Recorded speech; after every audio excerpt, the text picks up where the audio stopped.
What's going on, everyone? This is Kevin here, and in this video, we're going to be discussing some various rumors and predictions regarding the upcoming Samsung Galaxy A22. Now, the A22 is going to be offered in two different variants. There's going to be a 4G model and also a 5G model, and essentially the A22 is going to be the successor to the A21 and the A21s, which were launched in 2020. The device is also going to be a step above the A12, the A02, and the A02s. So essentially it's going to be a budget phone. And if the Galaxy A22 5G ends up actually being real, then that phone is going to be the most affordable 5G phone offered by Samsung, which should definitely be very interesting. Now, if I had to guess, I'd imagine that we're only going to get one of those two phones making their way over to the US. I'm certainly hoping that we do end up getting the 5G variant, but then again, we have had the A32 5G officially launch in the US, so I'm not too sure if they would offer the A22 as a 5G phone just because it would be so similar to the A32 5G. But I guess we'll have to see. Now, we don't know every detail about the A22, but the rumors are definitely pretty interesting, so that's why I wanted to make this video. The first thing is, it's looking like the A22 is going to be getting a water drop notch, which is a bit of a disappointment, especially since both the A21 and A21s came with hole punches for the front-facing cameras. In addition to that, I'm also guessing that we probably won't really be seeing too much of an improvement when it comes to the display quality with the A22, considering that the A21 and A21s had LCD displays, which was actually a downgrade from the A20 from the year prior.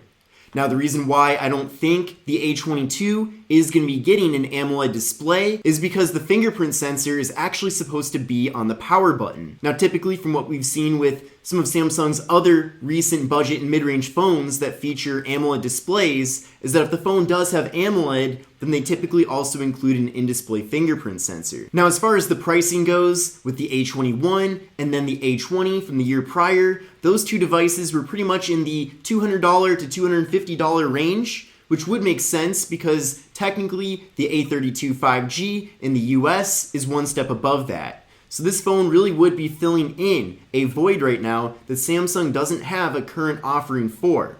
Obviously, they still are selling the A21, but I'd imagine that phone probably will be discontinued pretty soon from now. Now, beyond those details, there aren't really too many other exciting things about the Galaxy A22. The phone is rumored to have a quad camera setup, which is also the same with the A21. Thankfully, the phone will be keeping its 3.5mm headphone jack based on these rumors, and the phone will also have the same display size at 6.5 inches. Now, I would imagine that with this phone, the actual cameras themselves will be upgraded from the A21, and supposedly it's going to have a 48 megapixel main camera, an 8 megapixel ultra wide angle camera, a 2 megapixel depth sensing camera, and a 2 megapixel macro camera. But again, this is based off rumors that I read from Tech Radar. The phone is also rumored to have a 13 megapixel front facing camera, which is being carried over from the previous generation. Now, there are no rumors as to which processor the 4G variant of the phone would get, but at least for the 5G variant, it is rumored to be getting the MediaTek Dimensity 700 processor. Now, as far as my thoughts and opinions regarding the A22 and these various rumors, I don't really see a whole lot here to be excited about. That being said, it doesn't look like this phone is going to be any sort of downgrade either. In some ways, there are some upgrades, but it's not going to be like a complete redesign or some sort of game-changing phone compared to the predecessor model. But then again, the A21 and A21s in general have been very popular phones. So I suppose if these phones already are selling very well and have been a success with consumers, then I suppose there's not too much of a reason for Samsung to change what's already working out very well for them. Now, I do feel like having that side-mounted fingerprint sensor is an upgrade compared to having one on the rear of the phone.